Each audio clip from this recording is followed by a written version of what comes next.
What's on, guys? Welcome back. Another edition of Holy Try Football Podcast. It's me, AY, coming to you from the People State Capital, the Blue State. I'm sorry, the Red State. I guess that could be a precursor to what we see this week. Who knows? It is a Blue State fandom. It's me, AY. And to my west, D-Berg, what's up? I just have to say this from the jump. I almost said it right before we went on the air, but felt like a good opening line.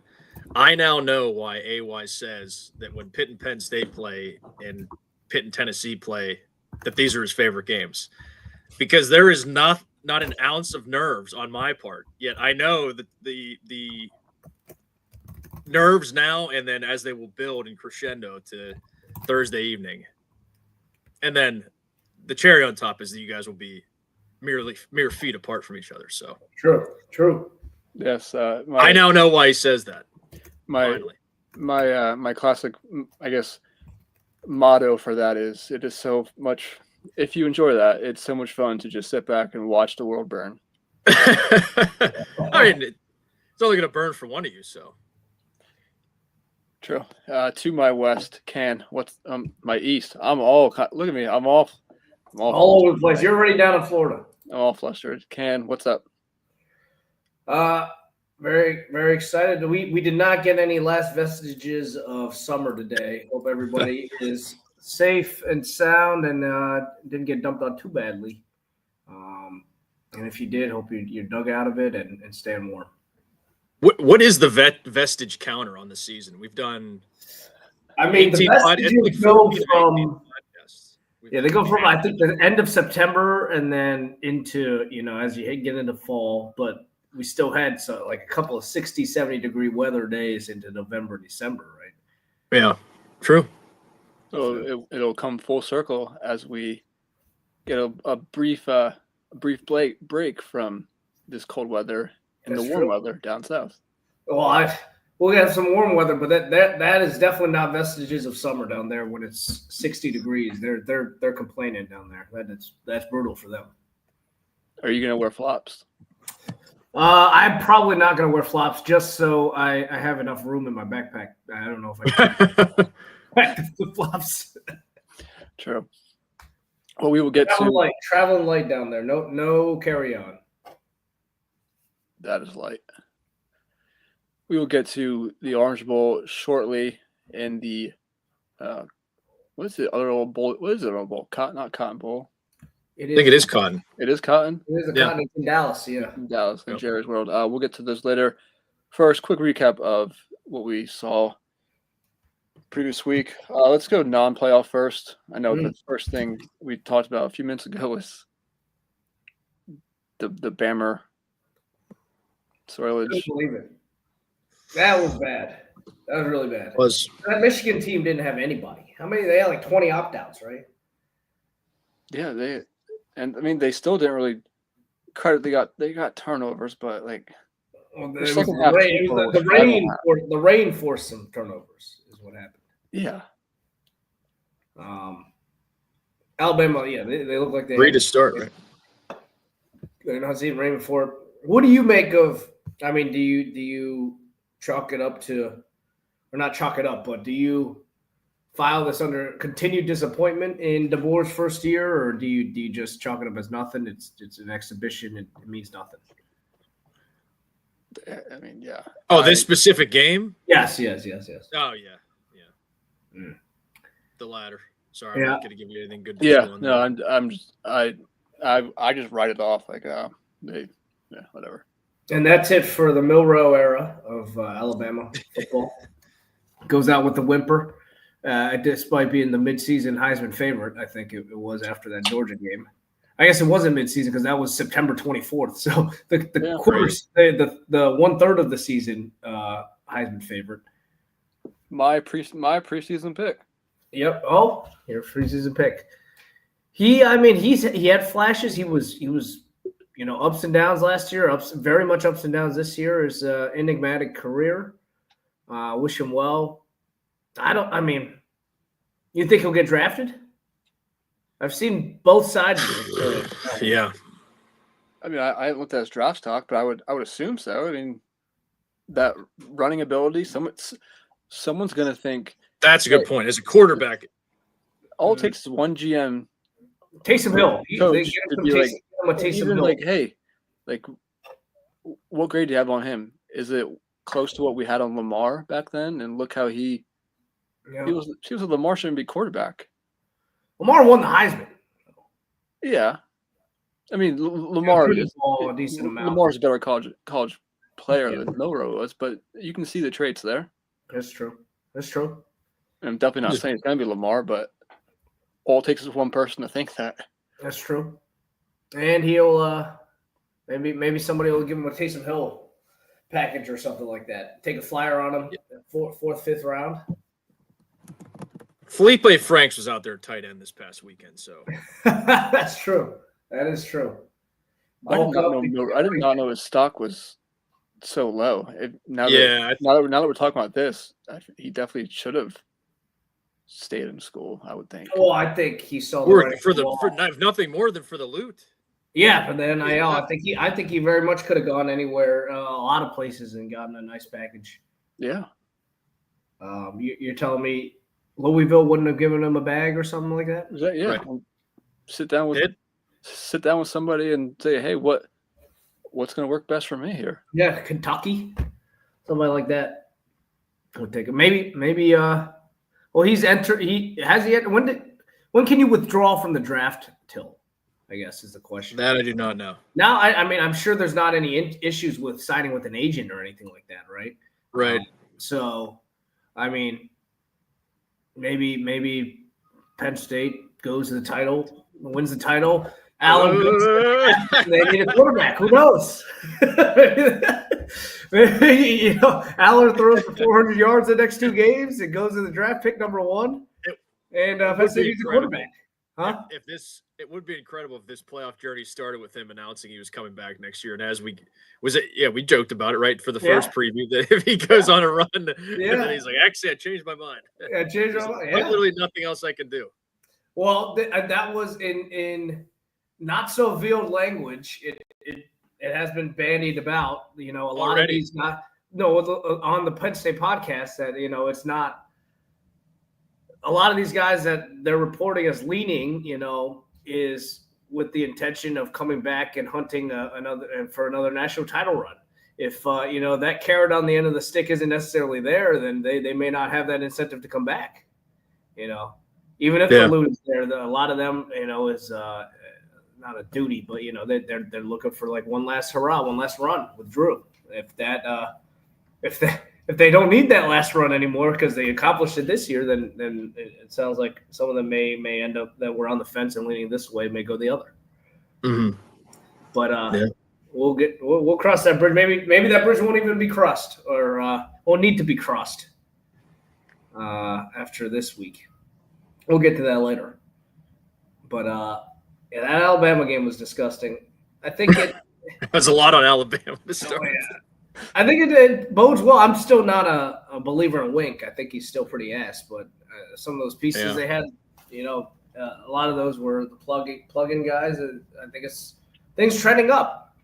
I saw a lot of people saying how many teams can say they beat Ohio State, USC, and Alabama in the same season. They did that and still only won 8 games. Yeah. And don't let Ken has clouded judgment with Wink. He's a big time Gins fan. So that's true. Hometown team. That Washington Louisville game was a nice shootout. That was fun. The fireworks though were in the game opposite that, the South Carolina Burt game. I love the trollage from Burt during and then after the game with the tweets and stuff. Nice cordial handshake at the end. It was good. Burt continues to amaze me how he gets into it with all these coaches. I think he's like either for the Big Ten or for coaches as a whole, the college coaches as a whole, but I think he's like the head of the competition committee or something like that. He's talking about being in like group chats with everybody. I think he's like good. I think he's like got great relations with everybody, but it's hilarious that he gets into it with all these. He knows the rules inside and out. He knows exactly how to go up to the wall. Exactly. Yeah, I think it's either the Big Ten coaches committee. He's like the chair of it, or maybe the NCAA as a whole. I forget which one, but I've seen him talk about it. It's hilarious. It's good. LSU was put funny. it on. LSU put it on. Lane had to prove a point. Carrying the banner for the SEC. That was hilarious. You want to talk about Texas State or Fleck or The North Texas The had a Liberty? good story with that. North Texas? What was that? We just had they had started a quarterback. I saw the headline. They started a quarterback that hadn't started a game since like his freshman B team or something like that. Because he went to one of those big Texas high schools where the quarterback was always just really good. So I guess via camps and then when he would play in blowouts, he got a opportunity to Texas or North Texas as the backup, and then I think the North Texas quarterback transferred, so he got to start. And he went on. He had like over 400 total yards. I did see some of those runs. Good scamper. Yeah, the Lane thing was hilarious because he was obviously, you knew he was going to use his platform for. If they had won that game by 3 or 53, he was going to be doing what he did. But I didn't realize all the guys that weren't playing for Duke. So. Oh yeah, they watered down even more. Yeah. And they could have flexed that game. I don't know. Would you have preferred that? I mean, maybe because of your schedule and having to have the close fast forward, the inadvertent fast forward on your viewing of your game. Would you have rather them just said, "Hey, what was it? What was Lane? Was it the Belk Bowl?" They are the serve. Or no, not the serve. The Gator. They're the Gator. Oh, that was the Gator Bowl. They were just said like, "Hey, we're moving you up. We're moving you guys up to 4 so we could do this Sugar Bowl at 8." Oh, last Thursday? Yeah. Would you have preferred it, or is like even those no, losing those 4 hours or picking up those 4 hours? I wanted it. If I had a vote, I wanted the game to be at 1 Eastern. Okay, yeah, just because of the time away from the next game. Yeah, and I know when Kirby and Marcus were meeting. Sounds like he's already laying the bed for excuses, Ken. I don't know. School officials, yeah, they were pushing for earlier kick so the players could get home, and Notre Dame landed at 12:30 a.m. Yep. So bad night's rest. I like it. I like it. Not awful, but we'll get to an obvious rest disadvantage. Right. I think it leaves you guys in rhythm. Better. Some rust might be developing in State College. Yeah, the rust. Yeah, the corpse that's left of the defense. Yeah. I will say the rust that was discussed.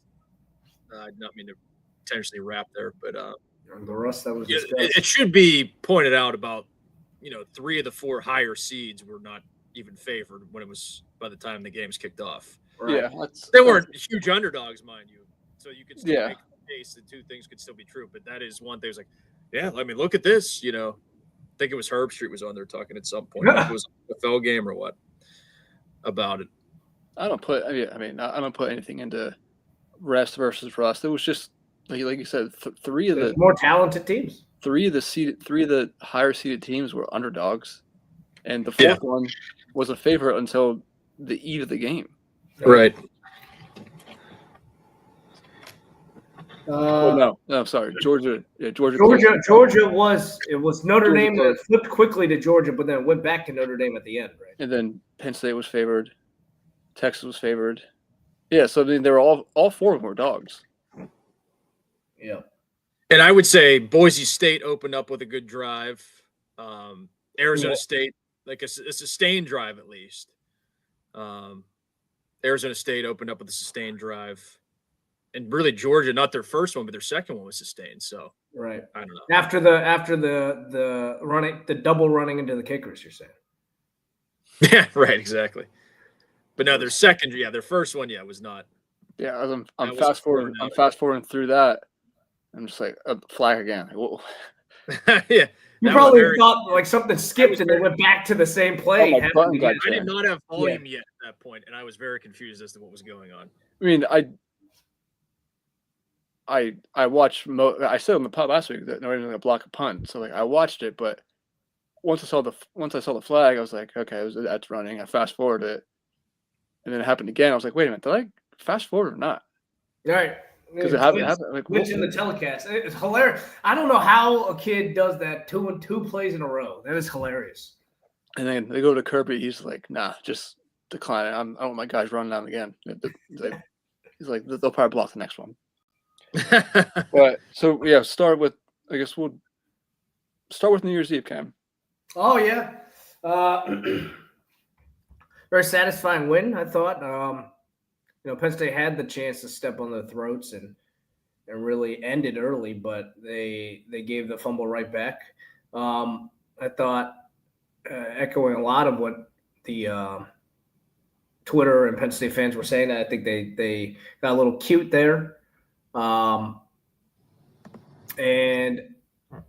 it was frustrating, but I think, I don't know if they want to put it on tape because it's definitely a thing like we talked about in the past, but I think Kotelnicki wanted to get some big plays. He got him at the beginning, right? He got that first one or the second one, I guess. But it's strange to see them go away from the run when it's so effective. I thought they got caught in a couple of play calls that obviously didn't work. But they played the way that they called the game. It was almost as if they I don't want to say they're playing with their food, but they didn't feel necessarily threatened or that they felt that their defense was in really good shape, that they could call this type of game where they were taking all these shots and bomb plays, none of which really hit. They got a bunch of pass interference penalties as well, though, and it's obviously obvious that they saw something on film that the secondary couldn't really compete with Penn State's receivers, which is something you don't usually see or say this year with their receiving core. The defense obviously had a really concerted effort towards stopping the rushing attack, and specifically one player. I thought they did a great job. He got just over 100 yards. He got like 25 on that 3rd and 21 play. But outside of that, really completely bottled up 2 fumbles as well. It was a great effort from the defense, and they put it on Maddox Madsen, and he did a great job. I thought he was dealing for a lot of the game and making some good throws. But credit to the Penn State defense for tightening up when they needed to. They got some favorable calls, that hands to the face that took a touchdown off the board. At that point, they were starting to fall behind, really forced Maddox to make some throws, and they came up with the plays necessarily. Ended up with the 3 turnovers, but it was a B- type of game, maybe C+ type of game, and they came out with a 17-point win. They definitely could have been closer. It was close, I think, for some of that third quarter. I was very frustrated that they let the team get back into it. But again, I thought it was almost not completely playing with their food, but adjacent to it, in that they were kind of just poking, prodding, trying to land a really big home run haymaker knockout, and that never came. And then they just came back to it and ran the ball down their throats and went down the field again to score, to make it a 10-point game. And then from there, the defense kind of imposed a little bit. And then you got the big backbreaker at the end. Kind of a stiff arming when you really didn't need a stiff arm. It was like kind of stiff armed. They swung their way into a stiff arming because they had to, right? It's like you kept trying to have the exclamation point. You never got it. And they were like, all right, well, let's just finish it off here. That's the way I felt watching the game. How about you guys? Yeah, I mean, certainly I was happy that the trend of the first 10 minutes of the game didn't go on for at least the entire first half. Otherwise, I would have looked like a real fool for picking Boise. But after they were able to give up the fumble, but yet get the gift right back and settle in a bit. But, I think really disappointed. You have to be a little bit disappointed. Or maybe you're just delayed to have gotten there if you're a Boise fan. Maybe you're not analyzing it too closely. But I think you wear the orange pants and white jerseys. You make the shirts that I criticized in the lead up to the game. You do all this, and then you're kicking field goals, whatever it was, 46-yard field goals on 4th and 2. You're punting on 4th and 1 with over a minute left when Penn State's getting the ball back to start the second half instead of just shoving, Madsen forward or whatever. Not saying either they would have gotten either of those because obviously Penn State gave them some trouble in the running game, which you didn't take as much of a victory lap as I thought you would with that.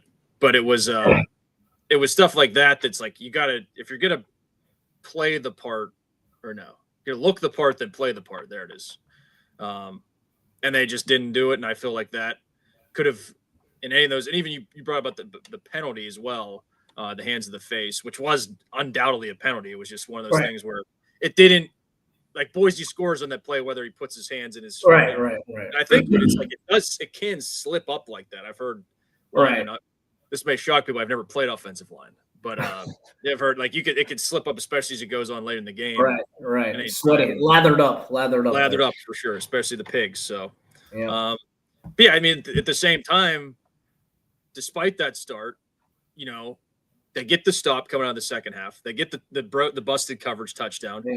But this is where you have to credit Penn State. It's frustrating because that's the same play Ohio State scored 2 of their touchdowns on against Penn State. The exact same play, a wheel route from the other side that just gets lost as they're crossing the field. It is absolutely maddening. Hopefully Denbrock wrote that one down maybe for AY's sake. But as far as where you have to give credit to Penn State without a doubt is when they got in that potential sphincteritis position, they went right down the field and converted a 3rd and 15 and a 3rd and 12 for touchdowns. Right. So, or for a touchdown ultimately. Right. But then, then they got the penalty and made the big play. Because I don't know what they would have done. It's like if you imagine if they have that Genty run from later in the game on 3rd down to start the 4th quarter. Right. But that stiff was missing the kick anyway, which is why. Right. Make me feel like a fool than this guy's playing. But I did question whether he would really try and keep in the phone booth or not. It's funny that 3rd and 21 play was the only play that they didn't have 8 in the box that he and it was the only Heisman type play. Yeah, that he didn't load it. And Tom Allen in hindsight was beside himself. He said, of course they were going to run there. But yeah, definitely got to credit the guys for making plays like they have all year, except for in the Ohio State game. But or I guess even Oregon, like I wouldn't even say they didn't. The offense was making plays against Oregon. That's for sure. Exactly. So you can't even. That's. Though they also made plays for Oregon. The interception that got them. Yeah. And so, I would think Old Spence, but maybe like I said, it's his first full season, right? Right. So maybe. Although we'll talk about another game, the Dillingham.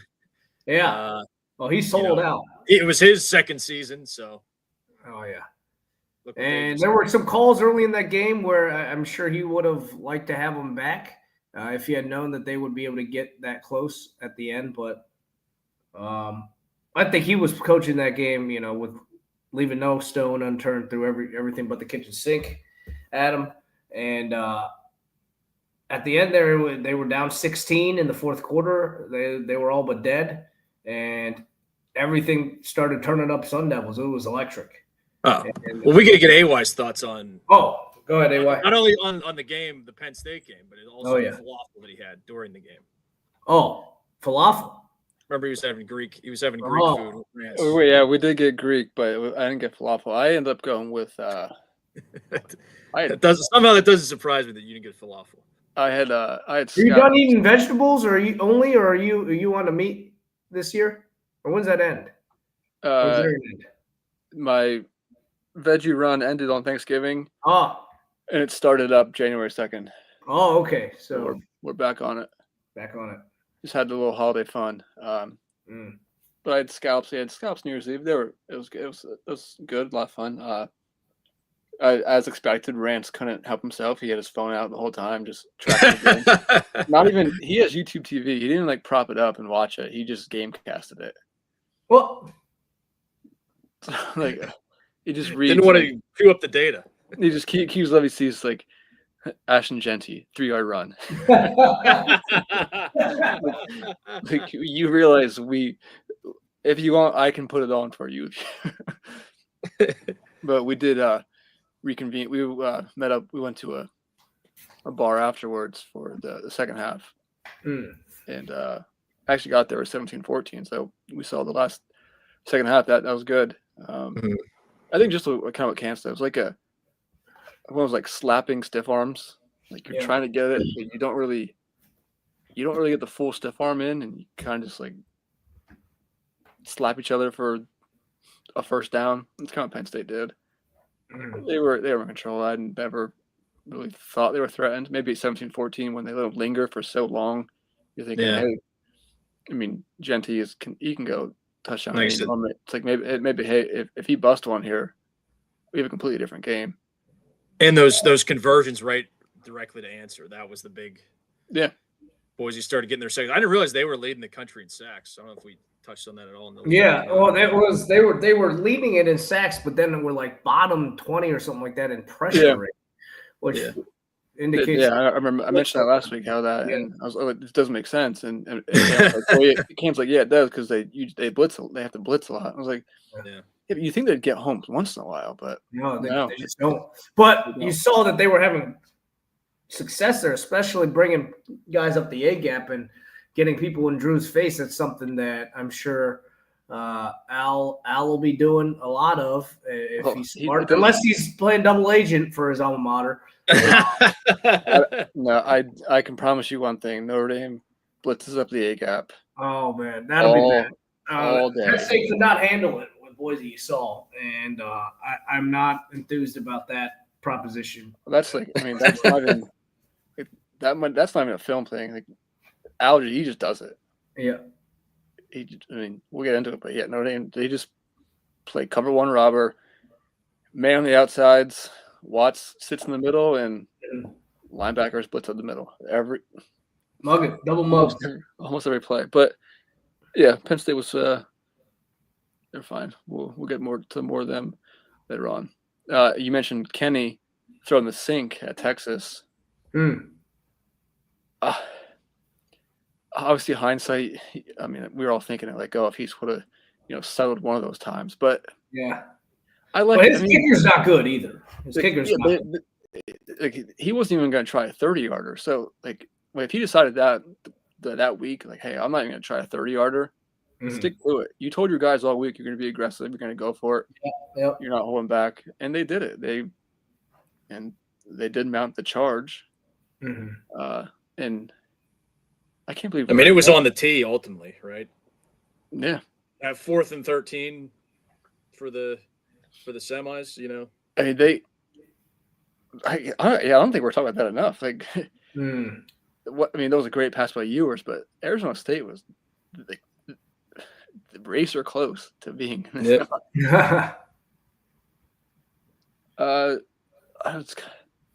After getting their face smashed in the first 5 minutes.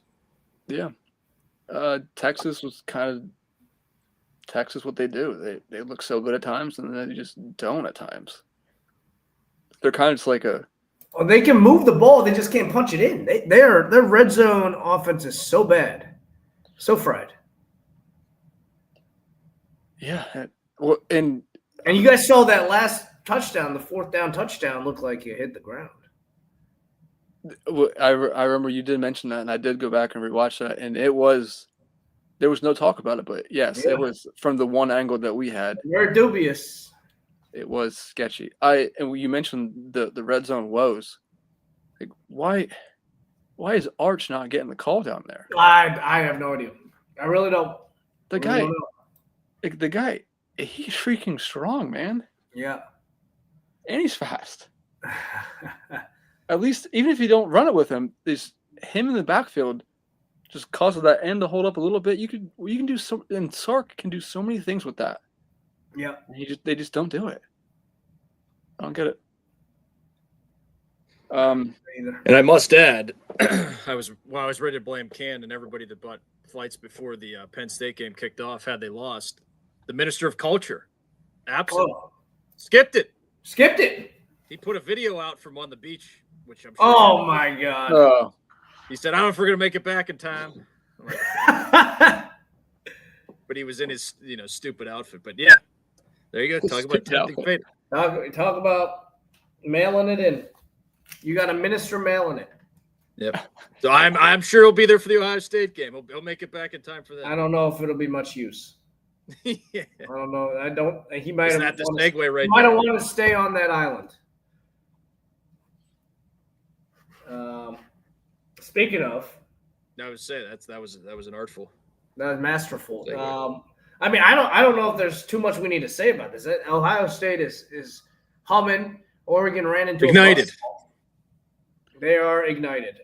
We said it last week, and we can just say it again. We've been waiting all year for the warpath, and It has happened. they are fully on it right now. Oh, it's scary. It is scary. Should have picked him. Dan saw it coming. I did pick him to win, but I HP'd it. I know. Yeah, that's right. He had 30. Did you have the opposite score? I had 31-30. I had like 31-30 or something I like thought that. you said 32-31 because wasn't the first matchup 32-31 Oregon? I forget. I don't remember, but I did HP it. That was the wrong move. The second time I should have picked. I should have had faith in Ohio State to keep the ball rolling against Oregon and jumped off the wagon a little too early. I mean, what is there to say?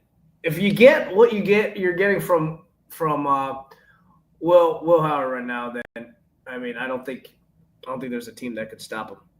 No, it's that simple. No, Some of those balls that he's throwing are so good. Obviously, you've got number 4 that can go up and get it, but like the touchdown to make a Buka right down the seam, that's perfectly thrown. And then lo and behold, you throw it, you toss it around the yard a little bit, spread it out a little bit, and then you got places to run. And then, it's who knew? Who knew? Yeah. I quickly gobbled up that -5.5 for Ohio State against Texas. I have a sneaky suspicion it's they may be regressing a little bit. I may be buying in a little too late, but they look great. That's the thing. I think it's talking about Texas, AY especially, for all this time. Takes one night. Just one night. They are due. Hey, speaking of igniting, I'll give them Texas is due. Texas is due for actually being decent. Relative to, I feel like they've underperformed for the whole second 3 quarters of the season after that Michigan game. Yeah, it's like 3 But, fourths. Yeah. We'll see. We'll get to that game in a few minutes. Well, how long the damn season is nowadays? 3 quarters is like 6 games, I think. True. Yeah, move it up for God's sake. All right, let's wrap up with the Sugar Bowl because my Ohio State thoughts were just They're good. They look good. just a barnstorming. Sugar Bowl was obviously delayed a day. Took me by surprise. I thought they would find a way to play it. Obviously, sad and terrible what happened, but I didn't know how either team would come out after that. I think they came out as if nothing happened because I do. Yeah, I agree with that. Because the game went as expected. It was a rock fight. A rock fight that really turned in a minute. 1 minute of game time. It's crazy. It's crazy. Both teams came out defensively just absolutely on fire. Notre Dame came out. Georgia had like a 4th and 21. We mentioned those 2 running the kickers. Notre Dame Georgia, I feel like Georgia had. And they were offsetting. Stockton was throwing it. Stockton well, had yeah, I'm saying like the very first drives, it was 4th and 21 for Georgia, and then it was 4th and 19 for Notre Dame because of the Riley double pass. Right. So you're thinking both these teams just are going completely backwards. And then Georgia got into a little bit of a rhythm. They got Stockton on these quick dropbacks, just easy throws. The blitzes weren't getting home, and they did move the ball. They moved it, and then they turned the ball over in the red zone. Then Schuler had the big hit, forcing the fumble. Yeah, which would have been a field goal attempt. It would have been a field goal attempt, but still, Georgia was moving the ball in the first half. I felt like they were. Yeah. So because he fumbled it that far forward, ETN did get credit for a 6-yard run, even though it was actually like a negative 2 or 3 yard run. So if you're gonna fumble, do it when you can get extra 9 yards of credit. It helps with the field position.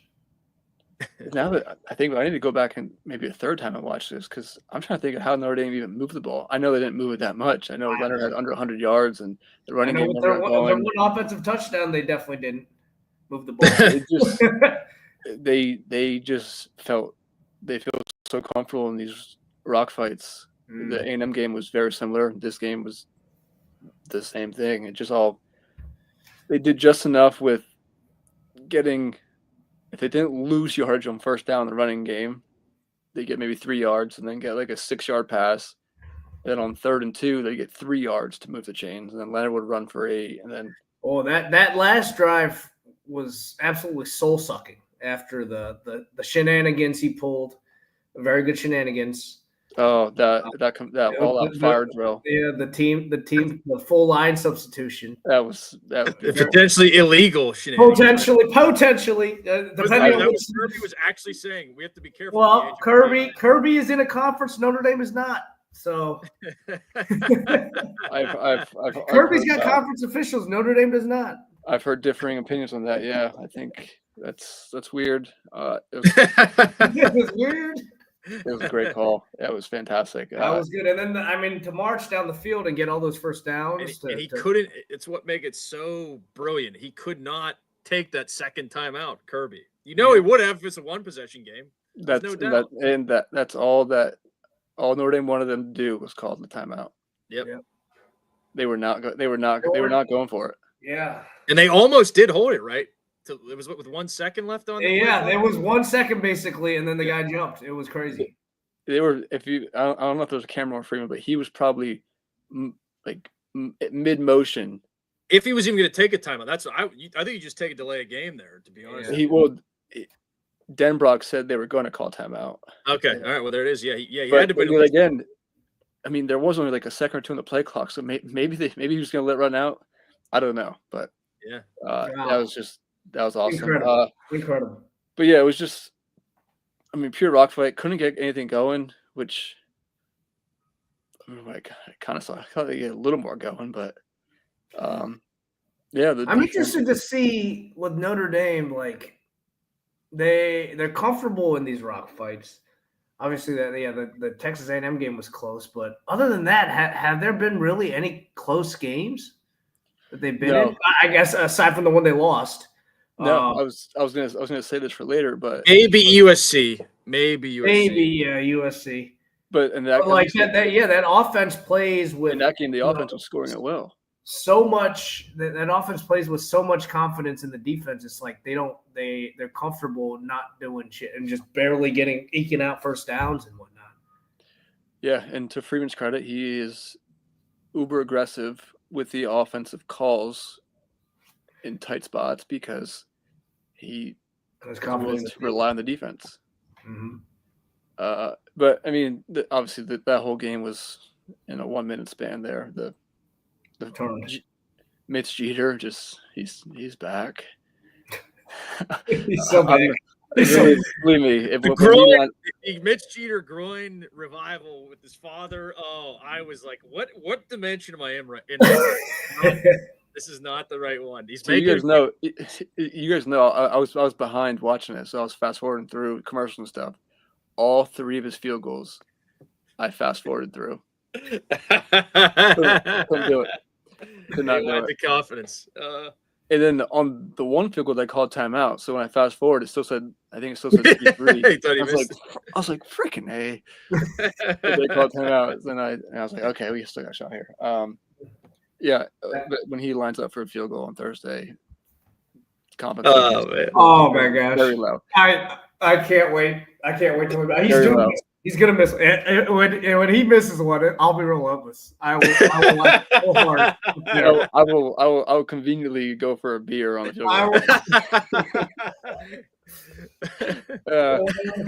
It was that, and then the turnover, the Tuihalamaka fumble, or Oben forced fumble, Tuihalamaka recovery, Leonard to Bo Collins, just all transfers there. Yeah, Oben.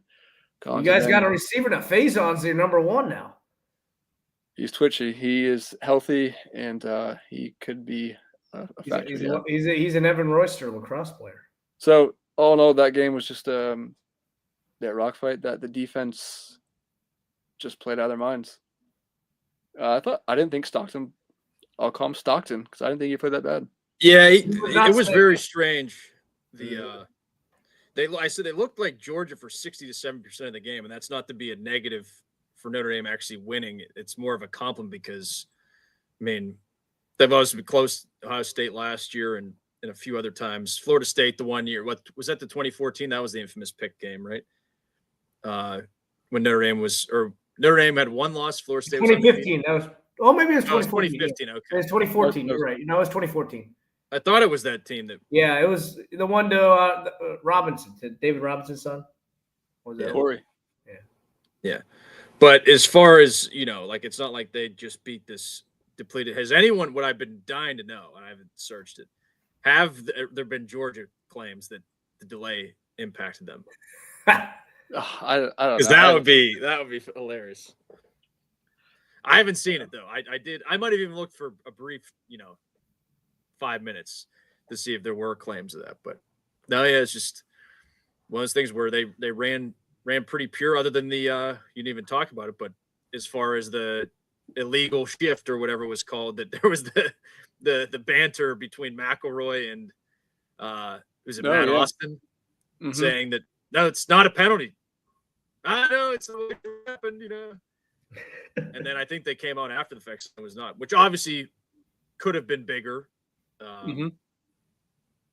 Had Georgia scored, then they obviously end up winning by 1, because who knows what happens on that Notre Dame drive, other than automatic Jeter. Yeah. Jeter-matic. Well, you mentioned the 67%. I checked the SP Plus post-game win expectancy. Georgia, 54%. There it is. So that's not good. It's not good. Notre Dame's offense did not do very much. No, couldn't get going. Love hurt again. Watts hurt again. Watts hurt. No, Cross hurt. Burnham hurt. Both practicing, I saw the Love clips did not inspire confidence. Oh God, no, he's non-factor. He's not gonna. His best plays, all 8 of them will be being a fullback for QB power, right, Leonard? Which he's very good at. But yes, I'm glad to hear that. If you set an over-under of his rush yards at 15.5, I'd think about it. So there you go. I like that. Yeah, it must be nice. Well, you can like Abdul being very limited if he plays. Yeah, we didn't go into that very much in your game, Cam, but it was very. I commented it's very strange. I said it's probably because they were winning the entire time he was out. Right. But he barely lifted. Like in the post game celebration and stuff, he's like just his arm was hanging there. Well, he's been spending this whole weekend on Planet Hoth. Yeah, he just tweeted out again right before we went live today. He's still on Hoth. Revenge of the Sticks. Not sticks. Revenge of the Sticks coming. With the video, in fact. Whenever I think of that now, I think of that SMU game poster they put out with the frozen. Oh yeah. And somebody commented. What are they realize this game's not being played on Hoth. I was laughing so hard. Yeah, so good. Revenge of the Sticks. He is. If he plays, I don't know how effective or how limited he'll be. I think it'll be pretty limited. Well, let's table that for 3 minutes. Let's speed through this. Speed through this Ohio State Texas preview. Are you gonna dive in deeply there? Huh? You gonna dive in deeply? Ohio State Texas? Yeah. No, I will tell you off the bat that I am taking the points. Obviously. Yeah. I will step in front of this war machine. For the 3rd time this playoffs. The first time can't really blame me because they're calling the Michigan game. The second time, you can completely call me an idiot, and that was third time. Like, what are you doing? But you mentioned it, Ken. Texas hasn't really put it together. They have at times. Better now than never. Maybe this time they do. No time like the present.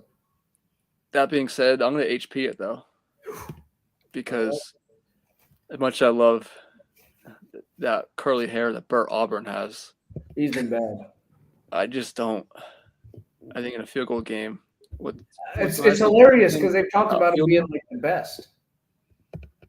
Every time I turn on the TV, he's missing. It's always like that same draw too. At least he's consistent. But yeah, I'll take Ohio State. Take Ohio State by 3 or 4. Okay. I'll go Ohio State by 13, like 30-17. So I won't hedge P my pick, but I will say, as I already said, not certain this is a cakewalk. How about that? Right. How about that for non-committal? I'm going cakewalk for them. We built to that. Yep, I'm going cakewalk. I think the Texas secondary, I don't think they can keep up with it. They've got some nice pieces, but I don't think they can keep up with them. The offensive line for Ohio State's played decently well after the rash of injuries they've had, and the defense for Ohio State, that's the key there. Nobody's talking about them now that this offense has awakened and they've absolutely been hammering teams in the playoffs. But this defense has been amazing all year long, and now that they're actually getting pressure and that defensive line is actually playing up to their potential since Larry Johnson's been getting out of bed and going to work the last couple of weeks.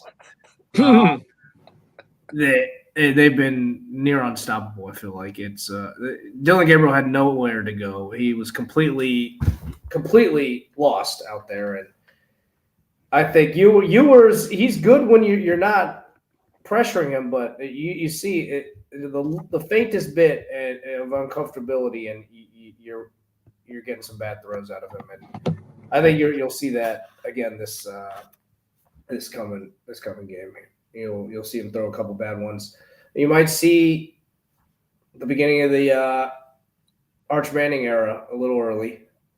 I think you might see Ewers get a nice little curtain call there in the maybe not even curtain call. It'll be spark time. I think that they'll need him, and I don't think he'll come back. And that might be it for his Texas career. I was gonna say, do you think we'll hear the word spark on the broadcast?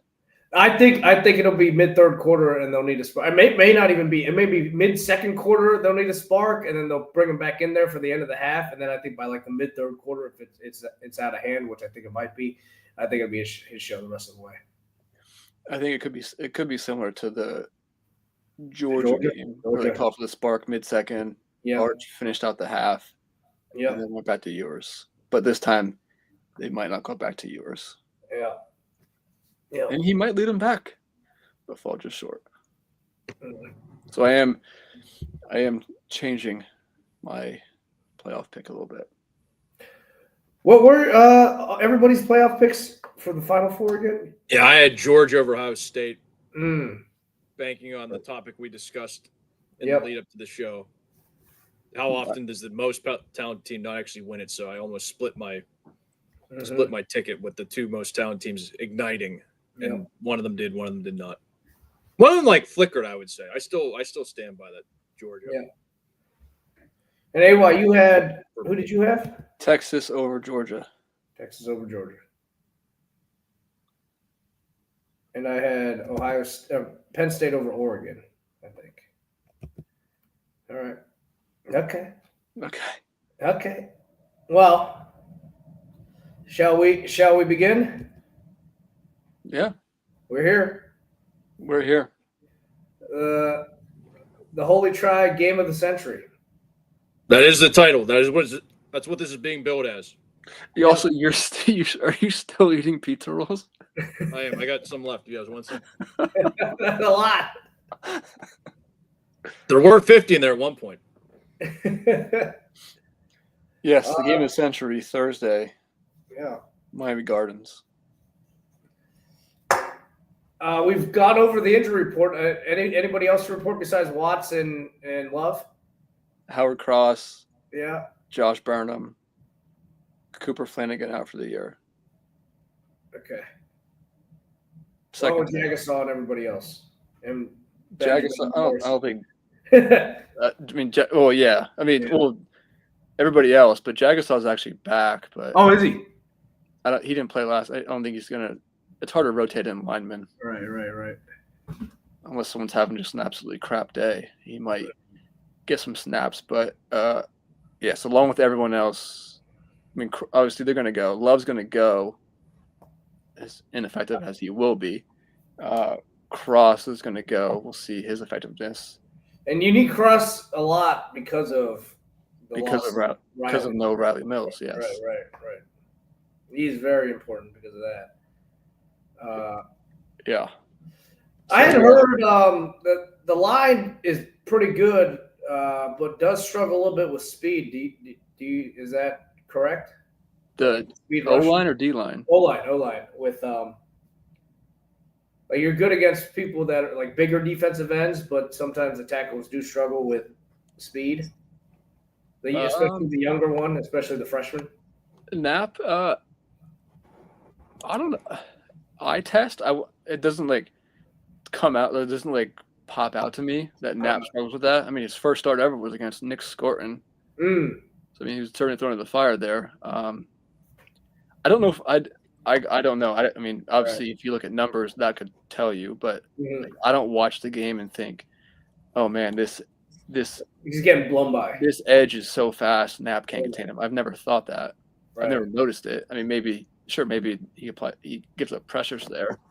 But what I had heard and listened to, at least, that was something that was mentioned, which is unfortunate if you're a Penn State fan, which I'm not, because of the potential limitability, if that's a word, the limitedness of Abdul Carter, who seems like he's trending towards playing. I'm sure he's doing everything he can to do so.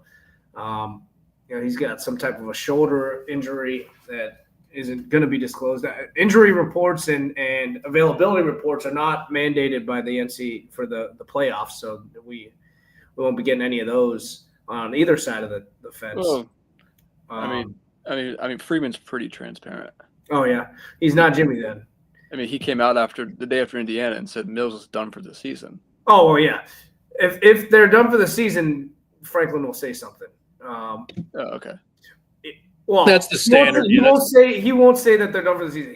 He has stopped saying they're done for the season because somebody came back for the ball game once.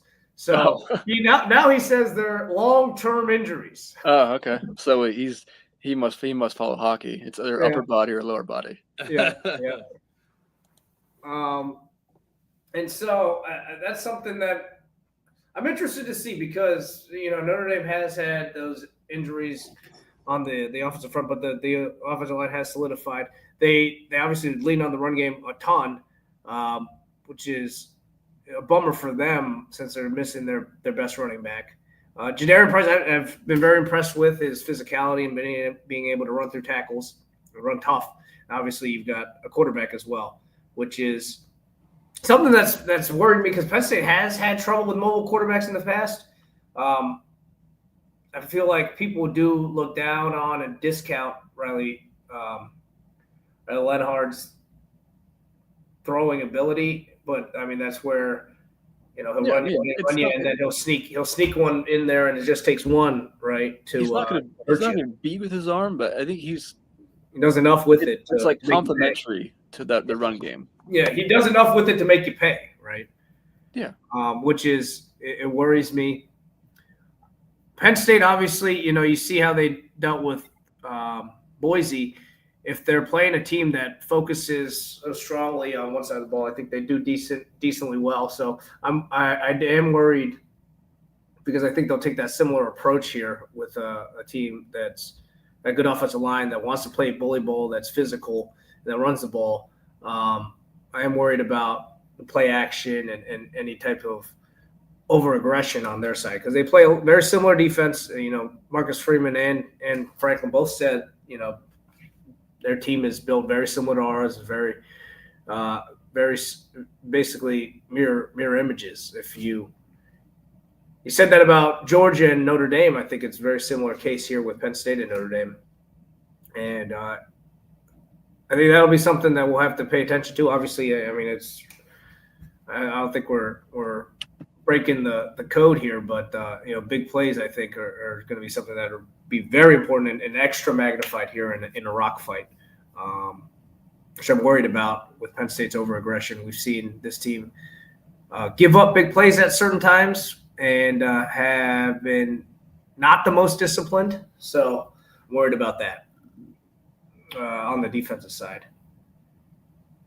Yeah, I guess picking up on that, or even earlier where you mentioned that the speed on the ends, I will say the right tackle, Emil Wagner, has been the best offensive lineman all year. But Notre Dame is much better at run blocking than they are pass blocking, which I think, it all goes hand in hand. Some of the Leonard struggles have been when he's under natural pressure. When he's blitzed, he's better, I think, just because there's less guys in coverage. And he can use his legs more as well. But Notre Dame has struggled against tougher defensive fronts as far as their run blocking goes. You saw it in Indiana, you saw it A&M, you saw it Georgia. These tougher, obviously tougher opponents, you're going to struggle a little more. But you mentioned the big plays. Notre Dame, they get their big plays from the running game. And if Love is what we think he is, that's half the big play right there. Price has broken plenty himself, but it's just nice to have that little extra bonus for a home run threat. Just right. You can get stuffed 8 times in a row, but you get one nice inside duo where Coogan makes it to a linebacker, and Love is he's one-on-one with the safety, and he's just going to run around him. Right. But that might not be an option here. Price can do it too. And Aeneas Williams is going to play a lot more. He's earned a ton of playing time, the true freshman. But yeah, Penn State's front it's tough. It's just like Georgia's. It's going to be tough. It'll be interesting because Penn State has obviously Abdul's played like 70% of the snaps. He never comes off the field. He plays the most out of anybody on the defensive side from, I think, Reed. And he's been good against the run, but he's obviously undersized. He's smaller than the two that'll probably be starting here if he's not a full go, or if he is a go. Amin Manover is the one that came in for him against Boise, and he's been good all year. He had a really good game against Boise as well, and it's going to be interesting to see how they hold up at the point of attack because they're both him and Deny. Deny also left the game with an injury, but was at practice yesterday. Seems to be, it doesn't seem like he's limited. So those two will probably be the two starting defensive ends, and they're two bigger ones, right? And so I think Notre Dame has, if what I heard before is true, been decent against some of these bigger defensive ends with less speed. But it's interesting because they have, they'll be going up against them in a running setting. Run sets, what'll happen on pass downs if that'll come into play. The lack of speed. Because they're not really rush ends. Rush ends on Notre Dame side. I'm not really sure what Notre Dame ends are, but last game, RJ Oben, the transfer from Duke, who did, just to be blunt, he did nothing all year. Played out of his mind last game. And opposite him, Junior Tuihalamaka. Right. He had the fumble, right? Or the just played awesome. Played great against Indiana and then great against Georgia. But when he was thrust into it against USC, there was no pass rush. So maybe these guys are just playing with a ton of confidence now, or will they revert back to how they were for 90% of the year? Who knows? Because they're shuffling guys. They got Gabe Rubio now playing. Crosland's got a heavily wrapped ankle. Heinisch got the game-ending sack. Right. So Notre Dame just like most teams, but they just rotate so much on the D line. No real, I mean, obviously no Carters or Suttons even, but Yeah. it's just I think it's just Notre Dame's strength is they still somehow have fresh bodies available. Somehow. That's the depth that Marcus has cultivated. They're definitely not studs, but they can be fresh Mhm. at times. A thing I heard that I guess switching over to when Penn State has the ball is all the 12 personnel that Penn State runs. Oh, yeah. It is so much. And Obviously, you got the big guy. what I found interesting is Tim Riggins. Notre Dame is in the lower quarter of 12 personnel faced. So as good as the defense has been this year, you would think they would have a plan for this, but they haven't seen it a ton. Yeah, I mean, Penn State's got a lot of size there, obviously, with Riggins and then Dinkins, as well as the freshman who's been playing more and more lately. With number 85. Name is escaping me at the moment. But Brenton Strick. Reynolds.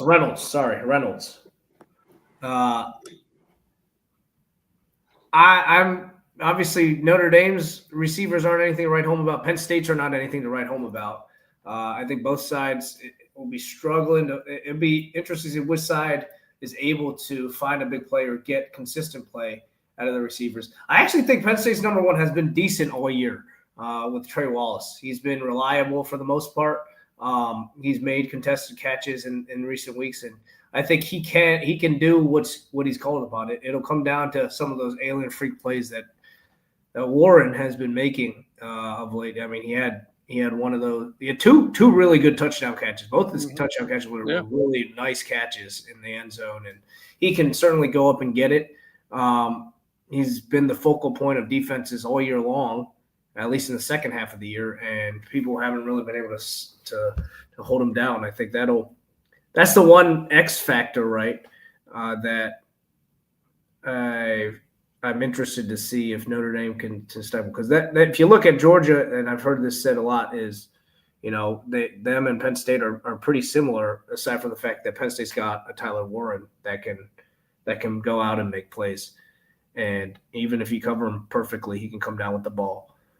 He's been a great safety net for Drew, and I think it's a tool that I think your biggest X factor is limited, obviously with Love being hurt. So I think that is something that's tipping the scales in Penn State's favor a little bit, at least when we're talking about the offenses. Yeah, I want to see how they attack Warren. I mean, obviously, the guy's incredible. I think so. Notre Dame plays more man than any team in the country. That's what they do. Yeah. They sit against Georgia. They sat in the same defense almost all game, and just said, we don't think you can consistently beat us. Yeah, and that's what they do. Obviously, we know Gray on the outside has been a little rocky lately. Up and down, roller coaster. He's still making plays. On the other side, Leonard Moore has been just incredible. It kind of hurts to think if there's Morrison and Moore on the outsides all year, but that was a long time ago, so that's fine. I think Notre Dame's going to play a little more zone this game. I don't know. I think they're going to. Penn State's really good at. They throw all this junk at you. And, I mean, I really didn't even deep dive that much in this because I watched so much Penn State. I feel like I know these are the two teams I know the most. So I mean, I see all this dressing before the snap and shit, formation shifts and all this. The T. I do think I like how Notre Dame is very assignment smart, focused, and sound. Yeah, they're really good at that. Communication's key, and Kaiser in the middle. But as far as Warren goes, obviously you can't guard him one-on-one. You're going to sometimes just to try and bring pressure here and there. But I think they're going to leave Watts in the middle, like he always is, just doing his thing. let his instincts take over. Is he limited? What is the injury there? He's been the most mysterious, which I think means the most positive. There's been no the least skepticism. The least skepticism. Yeah, there's been no real talk about Watts. Okay. So I'm going to say he's upwards. He's a go. He's a go. He's a go. I think he's almost full go. But I think he's going to just do what he does and play that cover one area. And Schuler, who not Don Shula. Not Don Shula. Adon Schuler. Actually, his coverage grade on tight ends this year is incredible. They haven't played a ton of great tight ends. I know that, but very physical, fast. I think he's going to get maybe half of the Warren coverage. Maybe 33% will be Jaden Osbury, the most athletic linebacker who I suppose in a pinch could be a safety. Or Rod Hurd. I don't think he's going to see much. I didn't think once in a while you'll see Jordan Clark on him with a bracket over top. Like, it's not going to be one guy, but if it does come down to one guy, it's going to be Schuler. Which I remember watching from the stands. Caleb Downs shadow Warren, who was very good at it. But I don't think they want to take Watts out of his roaming area and use that. I think they'd rather have Schuler on him. Got it. That still leaves the linebackers, like we said earlier, to just plug the A gaps. Yeah. And the ends have been very sound as far as if Penn State wants to go off tackle, that's setting the edge. I mean, obviously, all it takes is one to bust a big run, and you're gone. Or they set the edge, and you still cut inside, and the linebacker whiffs, Drake Bowen or Kaiser misses. So, I mean, a lot easier said than done. But I trust Notre Dame will be in the right place most of the time. It's just sometimes a guy beats you, man. It happens. Yeah. Well, it'd probably be Katron that beats you if you're talking about recently. Yeah, he's looked good. I don't know the last time. Boys. Yeah, I don't know if the last time I've seen Singleton break a tackle. It's been a while, and he can certainly hit you for a big one, but he's not breaking many tackles. So, well, I think in a game like this, if you're a Notre Dame fan, that's encouraging because Notre Dame is a pretty good tackling team. Yeah. With somebody like Singleton, I don't think he's going to be. And you saw his snaps were definitely dropped in the Boise State game. He didn't have his best game. I think you'll see a heavy dose of Katron again in a game like this, where he's able to grind out and get that extra yard or two on tough plays. Singleton will obviously be used sparingly. I think you'll see him in the passing game as well a lot and trying to get him out in space. But against a team like Notre Dame where they're gap sound and they can tackle, you're definitely going to want to lean on a running back like Katron to try to maximize what you're able to do because yards will be at a premium. I do think, it'll come down to if a team can, if there's a busted play or something like that. Obviously, Notre Dame capitalized big time in their last game with two huge plays that ostensibly ended the game, right? I think it'll come down to that in Miami as well. Well, yeah, I mean, to further that, I mean, you mentioned as far as the run game being sound. I mean, I know we know Mills missed last game, but could that have been like a Ewing type game where the whole team just stepped up? They're not strong inside. Yeah, they were when Cross was. I think I mentioned this a few weeks ago. In the between buys, Notre Dame's run defense was awesome, but pre-first buy, they were not good for some reason. They just never got going, and they lost to Northern Illinois. Yeah. In the middle section of the season, they were incredible. And then when Cross got hurt against Virginia, Florida State, down the stretch, the run defense was not good.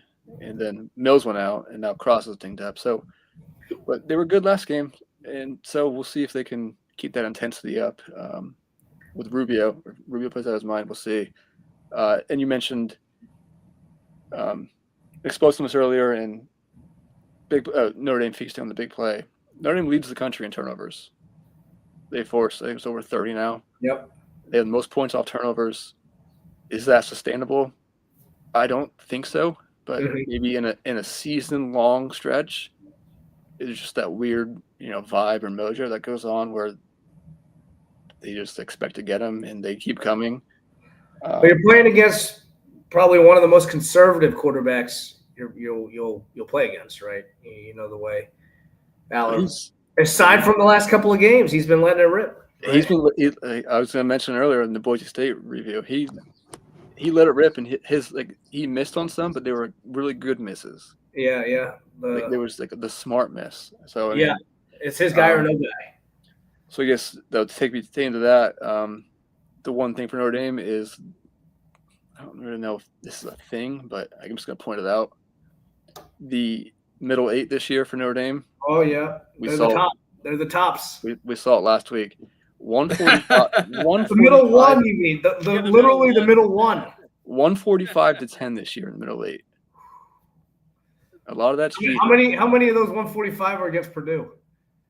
Probably like 35. At least 21. Yeah. Yeah. But they're good there, and I guess that I was going to get to Aller, who. Look, he doesn't have great weapons on the outside. We know this could be a Fleming game because why not? The Fleming. That's a bit of my preview for this. It's okay. I want him to either make a big catch or have a gigundous drop. Get him involved in this game. Make him part of the narrative, please. All right, We've been joking about it. Well, it's a battle for Columbia County. For Columbia. Is Paulus versus Fleming. Yeah. I'll sit on that.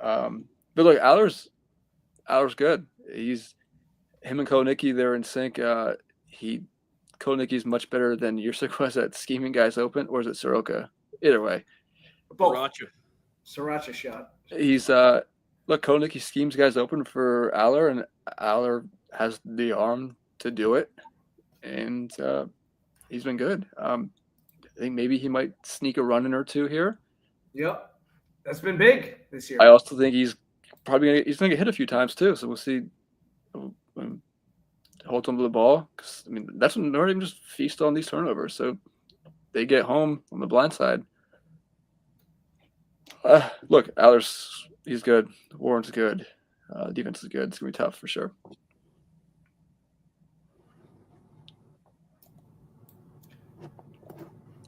I have gone back and forth on the pick here. No, come on. Neither of you should have gone any swaying. No, not back and forth on the actual pick. Sorry. I've gone back and forth on what the score will be and how it'll come about, because I can see all scenarios. To pick a blow in these games. I do. Who's more likely? Well, Dan's got a preview also. Let Dan go ahead. No, I'm saving it. You already said what I said about Fleming.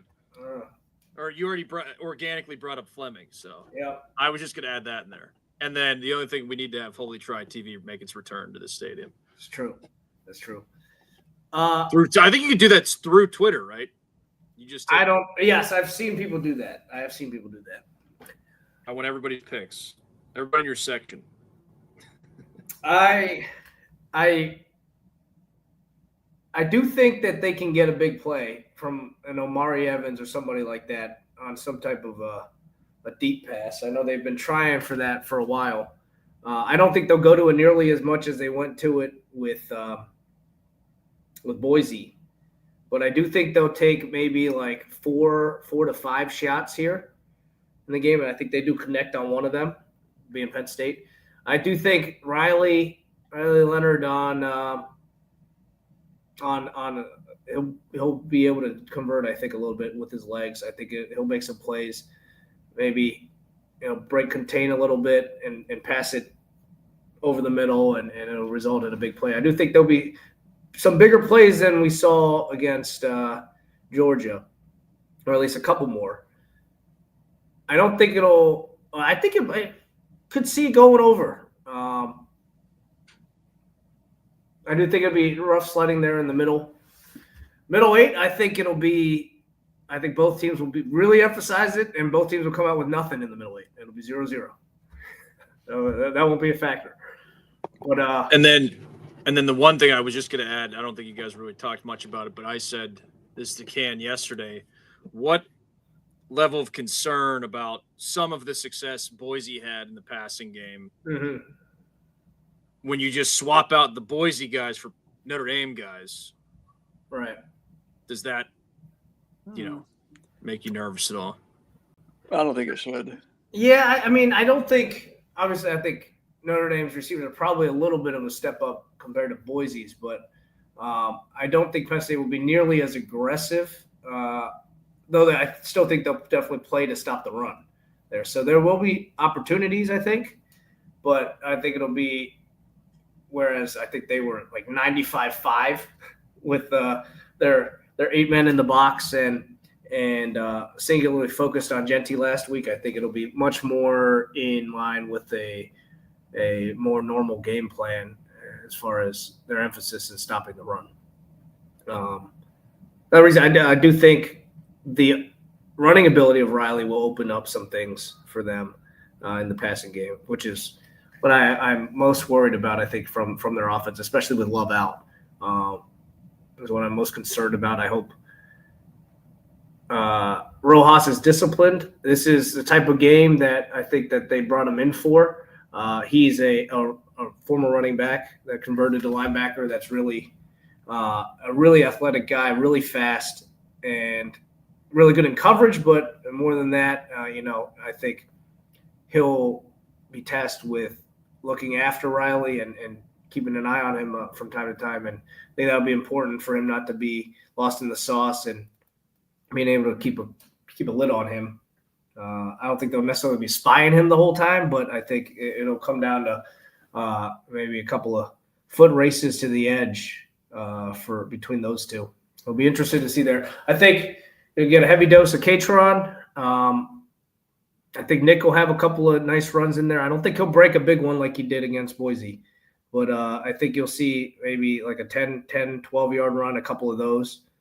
And I think it'll be close going into the final stretch. I think Penn State will get a touchdown drive there in the fourth quarter. That'll put them over the top. I'll go 24-20. And then I think we'll end up getting either a turnover at the end from Riley. I think when he's got to go down the field, I think they'll be able to force an interception there at the end. I'll go 24-20 with Penn State coming out on top. There's the dog approving. Yeah. I'm going to turn this into a positive. But Notre Dame does not. We mentioned Notre Dame does not have a good receiving core. Number one or anything. They have a bunch of like number 2.5s. I think Faison when he's the national champion lacrosse player. Faison when he's fully healthy like he is now, I think he's a great slot guy. Yeah. So the positive here is Notre Dame can just try and wait and find the one matchup that they want. And whether it's Faison or Greathouse or Harrison or Chris Mitchell or Bo Collins, like there's so many guys who are just there. Obviously, none of them are going to have 8 catches. If anyone, it'd be Faison at the slot because they're just sort of passes. But like Bo Collins and Mitchell, then they might combine for 4. But it could just be that one play that they need that spark. That big play, to steal a big play in the pass game. Yep. And with Love, like we're saying, look, he's going to play. I know we're talking like he's out. Effectively, if he has an impact, I will be surprised. But who knows? Maybe he'll be good to go. I don't know. It's going to be tough sledding, and I think Notre Dame needs to hope for a rock fight, and I think they can get that. They did just out physical Georgia, so can they do it to Penn State? Yes, but they're coming off this emotional high. And I know it's the playoffs. And I know Freeman's been at these guys all day about winning the moment, choosing hard, achieving some glory. He's saying all the right things. Like, these guys are so bought in. The culture there is awesome. But like, everyone on the outside is talking about this Georgia win and the 30-year streak and everything. Like, he needs to make sure, and I think he will, that these guys are not still, basking in that. Because all of the Notre Dame talking heads are still kind of talking about that. Like, guys, cool. Let's talk about this in freaking March. There's a game in 4 days. Like, yeah, okay, great win, and I get it. Like, the biggest win of since I can remember watching football. But we know they're over. And you guys have been here before. You've been in the Final Four twice now. Yeah, and both times playing. They played Trevor Lawrence Juggernaut and then the Tua Juggernaut. So I mean, this is Mac Jones. Mac Jones, yeah, with Najee Harris. With Najee Harris. I mean, no offense, Cam, but this is like a nice step down from that. Right. And this is actually a winnable game. Like, Notre Dame's not a. They were what, 15-point dogs to Clemson and 19-point dogs to Alabama. It's kind of nice. Both of those sound right. It's kind of nice to get someone in your own neighborhood for a game in the semifinal. Look, it's going to be tough. Notre Dame's going to need a rock fight. I don't think they can score with Penn State, especially with the compromise left. Love was healthy. Maybe they could, bust some runs off. I keep going back to this. We saw what Oregon did in the running game. And I know I mentioned in the SMU preview. SMU's a little worse rushing defense against the spread. I know Leonard's not the threat that Gabriel is, and the receivers aren't the threat that Oregon's are. But maybe it's just about literally spreading the field. Maybe that's what it is.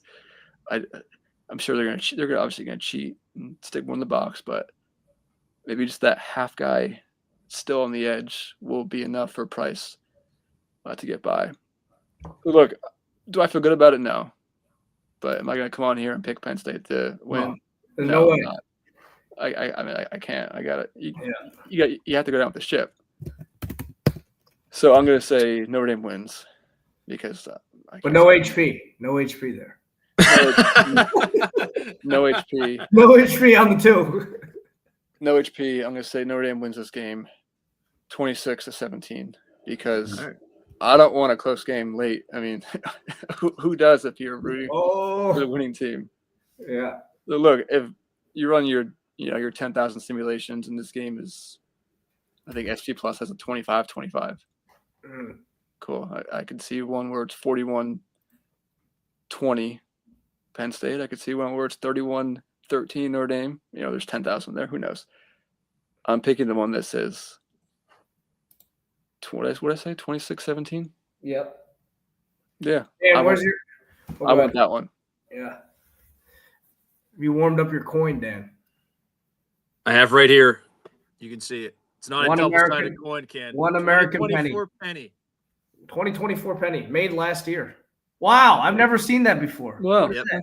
I said it. I pulled it. I had a pile of change earlier. I was going through. Hold on. What's on the back there? I don't think I've ever seen that back. It says 1 cent on it.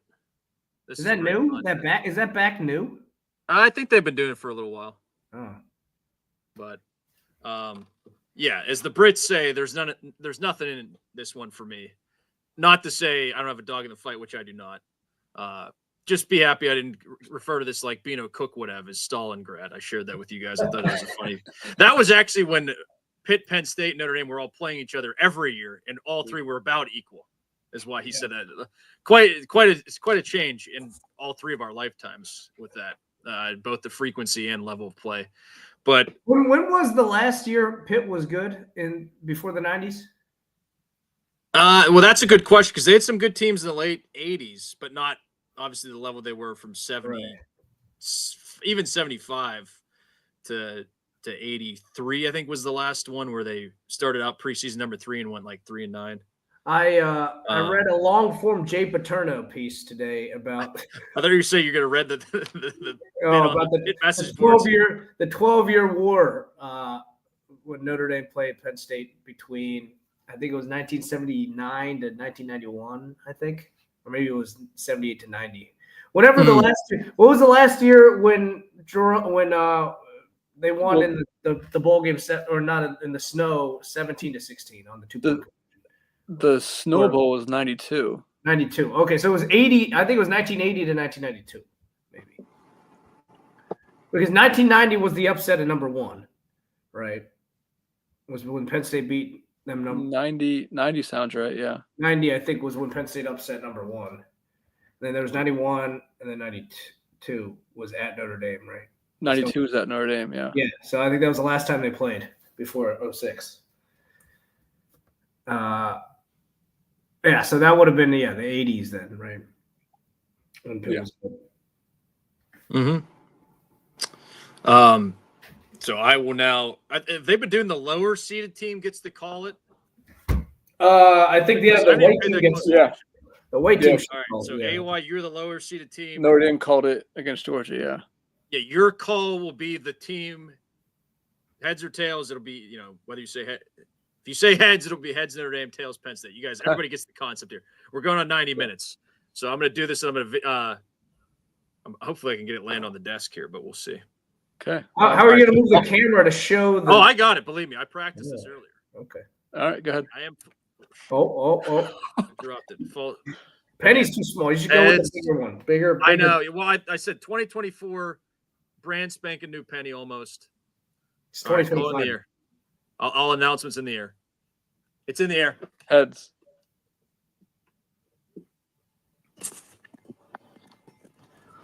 And I'll cover my pizza rolls. This is big. Can you see it? That's tails. That's It is a tails. tail. Put me down for Penn State. You can still HP it if you want. I will not. Oh, that was the other. I was just gonna say about. I thought I texted you guys. I thought it was going to be a Penn State small favorite. Notre Dame opened the small favorite. If this were a random 500 ACC team battle, I would just go with that logic. But this is too big for that. I don't know. Haven't been particularly high on either of these teams this season. I think my picks. Well, I picked against Notre Dame a lot more than but they also have had bigger spreads. That's true. Whereas Penn State, I picked against them against Wisconsin. That was my preseason other defeat, and then Ohio State, and I picked against them against Oregon. So, but yeah, put me down for Penn State. AY, you guys might not even go at this point because you've been outvoted 2-1 AY. So He's gonna be outnumbered down there too. Yeah. Have you done the seeding chart? Have you finalized the seeding chart yet? We've not finalized yet, but No. I have some thoughts on it. I assume I'll be on end, preferably an end next to a random supporter. not with. We'll sit you with Dave. You and Dave at the end. That's the one that I would. That's the really if I were really dark. Well, I'd feel comfortable next to Dave. Dave, that last week in Ohio State, Dave and I got on remarkably. I texted Dave the other day about getting to the train station. Yeah, that's true. I'm looking forward to seeing Dave. I'm looking forward to the trip, the journey. Not so much the journey home, but it'll definitely be made easier with a certain outcome. Yeah. One particular one. But like Dan was saying, and I think this is best for mainly for me because it's 5-on-1, but for both of us it'd be easier just to be there, face the music together. Yep. And just not have any of the we'll see you live next Wednesday awkwardness. You like that, huh? I don't like the inherent awkwardness. No, I don't. No, I'm saying this gonna be better. It'll be better. Just we'll be able to debrief. True. And we'll be on our way. Either way, it's been a rather cordial week in my various threads. I think people are nervous. I think it's because people are nervous. Yeah, I mean that's just if one team it would absolutely people are it's cordial because of nervousness, man. People are afraid to say anything. About it not exactly. Either way is if an upset did happen, then that would be obviously epic for whoever the team doing the upsetting would be. But this is there's got to be a variety of possible outcomes. I mean, it's the biggest game of my lifetime, I think. Absolutely. Yeah. Of my viewing lifetime in the modern era, right, BCS era for us, right? Yeah. I thought of that as far as Penn State fans versus Notre Dame fans. I think. Well, you've had national title games. I think this is second because Notre Dame wasn't the title game, but yeah, they were also 15-point dogs in that game too. But they were just one lucky night away. Exactly. Yeah. Exactly. So I mean, that's why that was the biggest. But that's got to be the biggest. Depending on how Friday goes, the winner could find themselves in that situation once again. Although I don't think it won't be as big as. Although I feel like wasn't Notre Dame only like 9-point dogs in that game to Alabama? Yeah. No, I feel like it was 2 touchdowns. I must have got a bad number on that game then. I feel like I could see maybe a 12. Not that it mattered. Not that it mattered. The number was not. Did not. Not that mattered. Bad. Getting a bad number mattered. That team, this Notre Dame team would crush that one. Mm-hmm. This Penn State team would crush that one. All right. Oh man, Okay. I can't wait. Pennsylvania is ablaze. Especially Joe Biden's region. The Irish Catholics versus the Italian Catholics. Northeast PA. They by 10. There it is Pennsylvania still the most Catholic state? I would guess them or Massachusetts, but I would say PA just because there's more people there. Yeah. Yeah. But maybe percentage-wise, maybe not. I'm going to save this coin. How about this? Whoever wins, to go back to the coin once more, whoever wins I will mail this coin to you. Send it to the side now. All right. Well, for those traveling down to South Beach, safe travels. Including those on this call, safe travels, AY. Yeah. Yep, safe travels, guys. Have fun, obviously. Journey starts Wednesday morning. There we go. And Getting then, in early. I assume you'll see me. I'll be sitting shotgun with Mike Brown picking. Oh yeah. We're talking South Florida football and basketball. You're gonna heat shotgun once Ken gets. Who else? What kind of car is he driving? He's got a big the XL Cherokee, the Cherokee with the extra row in the back. Okay. Oh, I already know. I'm gonna spend my flight down Wednesday deep diving on USF basketball. Oh yeah. So we can talk. Oh, he'll be paid. He's so over the interim guy. He's all right. I'll be sure to have plenty of thoughts for him. Oh yeah. All right, guys. Good deal. All right. So yeah, Cam and I will be there Thursday. Dan will be for live coverage. Boots on the ground. We'll be enjoying. Oh yeah, I'll have a few laughs at your expense. Certainly in the lead up, most likely during the game as well. Oh yeah. We'll probably end up calling you. You might not answer, but we'll probably end up calling. We'll see how it goes. I mean, it's a 7:30. It will be like what 7:41 kickoff. Yeah. I'd probably be awake for that. Yeah. We'll have to catch it. We'll be unless it's bad. Yeah, we'll be waiting for the train. We got a lot going on. Oh yeah, the train. We're taking a train to the game. That's a mess. All right, enjoy the games this weekend. We know we all will. This weekday. Yeah. This is Monday. Enjoy the games Thursday and Friday. We'll be back next week to go over what happened. So for me, AY, from the beautiful state capital of the Red State, the Commonwealth of Pennsylvania, to my west, Deberg. Good night, all. And to my east, Cam. Good night, all. Stay warm. Thank you for listening. We will see you next week. Have a good one.